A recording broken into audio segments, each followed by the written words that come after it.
एक छोटे से गांव के किनारे एक पुराना और खंडहर हो चुका महल था, जिसे लोग भूत बंगला कहते थे।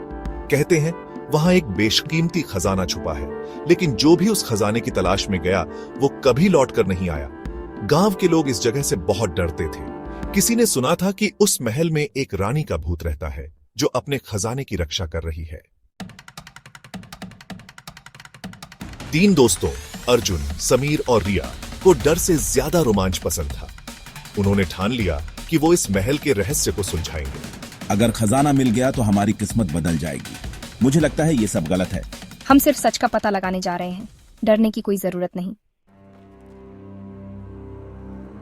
अगली रात वो तीनों टॉर्च लेकर महल की ओर चल पड़े। महल की दीवारें टूटी हुई थीं और वहां हर जगह अजीब सी खामोशी थी।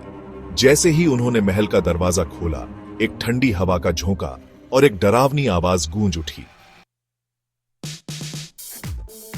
यही है वो खजाना। लेकिन जैसे ही उसने संदूक खोलने की कोशिश की, एक भयानक चीख गूंजी। पीछे पलटते ही उन्होंने एक सफेद परछाई देखी। वो परछाई धीरे धीरे उनके पास आ रही थी। डर के मारे उनकी सांसें रुक गई। वो परछाई एक रानी की थी, जिसने गुस्से में चिल्लाकर कहा, ये जगह लालचियों के लिए नहीं है, यहाँ से भाग जाओ। आप कौन हैं और हमें यहाँ आने से क्यों रोक रही हैं? मैं इस महल की रानी हूँ।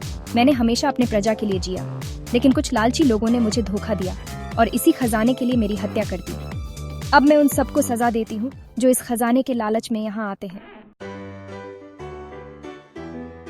हम खजाने के लालच में नहीं आए, हम सिर्फ सच जानने के लिए यहाँ आए हैं। रानी की आंखों में पहली बार शांति झलकी। उसने कहा, अगर तुम सच में इंसानियत में विश्वास रखते हो तो इस खजाने का इस्तेमाल गरीबों की मदद के लिए करो। रानी का भूत धीरे धीरे एक तेज रोशनी में बदल गया और संदूक का ताला अपने आप खुल गया। उसमें से सोने के सिक्के और कीमती जवाहरात निकले। वो तीनों उस खजाने का आधा हिस्सा लेकर गांव लौटे और गरीबों में बांट दिया। उसके बाद महल की खामोशी भी गायब हो गई। ऐसा लगा जैसे रानी की आत्मा को शांति मिल गई हो। तो दोस्तों, इस कहानी ने हमें सिखाया कि लालच का अंत हमेशा बुरा होता है, लेकिन इंसानियत से बड़ी कोई ताकत नहीं। आपको क्या लगता है, अगर आप उस महल में होते तो क्या करते? अपने विचार कमेंट में जरूर बताएं। अगर आपको यह कहानी पसंद आई हो तो इसे लाइक करें, अपने दोस्तों के साथ शेयर करें और हमारे चैनल को सब्सक्राइब करना न भूलें। ऐसी ही डरावनी लेकिन प्रेरणादायक कहानियों के लिए बेल आइकॉन दबाएं। मिलते हैं अगली कहानी में, तब तक के लिए अलविदा।